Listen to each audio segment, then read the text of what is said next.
Should you have ever wondered what the foremost concern of every Jewish parent is in life, you simply have to look at this week's Parshas Re'eh to understand that HaKadosh Baruch Hu himself informs us what the most paramount desire of every parent, in fact, at the end of the day, really is.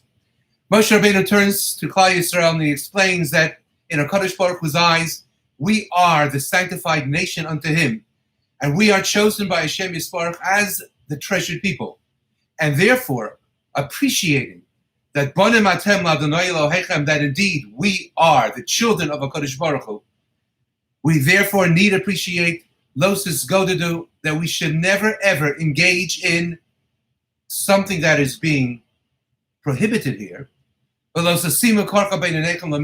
to cause any bald spot between our eyes.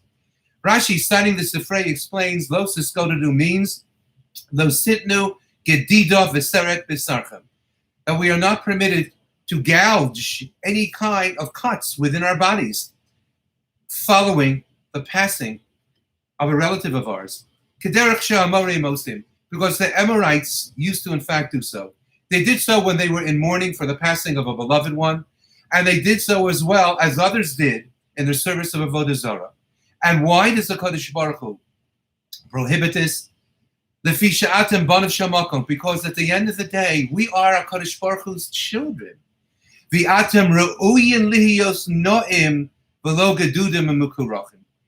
And as a parent, HaKadosh Baruch Hu, as our parent, is concerned for the welfare, the physical welfare of his children.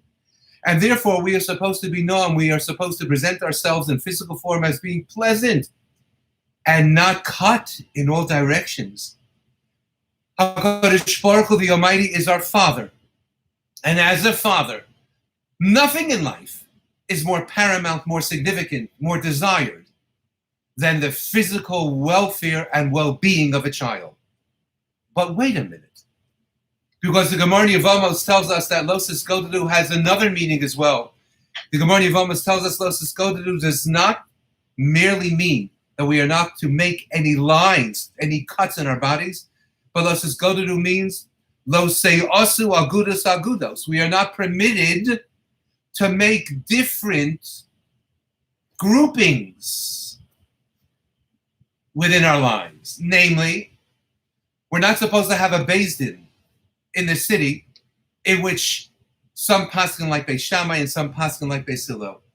And it goes further, we're not really supposed to have different minhagim in the very same city unless it's been paskined at the time that it is permissible based upon the differing origins of the groups to be found in that city. We're not supposed to have agudos agudos. So let me ask you, what is the connection between not making any gashes in our bodies and lo seyasu agudos agudos and not having different interest groups that are in conflict? I believe that the connection is, as parents, nothing in life is more paramount to parents than the physical welfare of their children.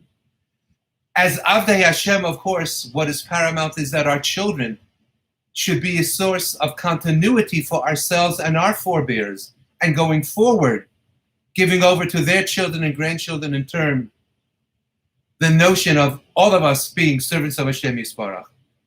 But it is the natural instinct and desire of every parent that the physical welfare of a child be preserved throughout the course of his or her entire life. But second to that, I believe, and perhaps not even second to that, is the desire of every parent that the children should get along with each other.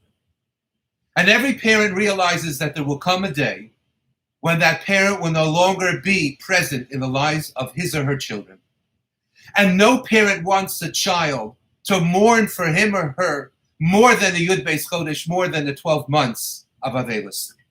Because we want our children to be happy and to get on with life and to remember who we were and what was important to us and what we tried to give over to them, but not effectively to cut themselves continuously, proverbially, feeling the loss of a parent for the rest of their lives.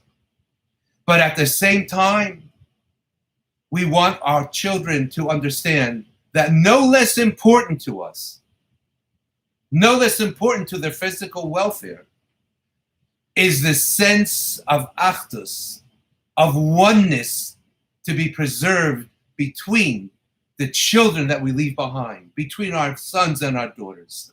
So many parents, so many people pass away in Klal Yisrael, on the rank and file of frum communities. And of course, there's a proper shiva. And if it's not the pandemic, there's a proper Kaddish regimen. And people go to Minyan, and people learn Mishnayos, and Siyumim are made, and a Shloshim is made, and a Yahrzeit is observed. But Laida, Nebuch, what is not preserved after the parent is gone is the sense of achdus, the sense of unity between the children that were left behind, which was in existence during the lifetime of the parent because of kibbud of the aim. But as soon as the parent is gone, the children have very little to do with each other.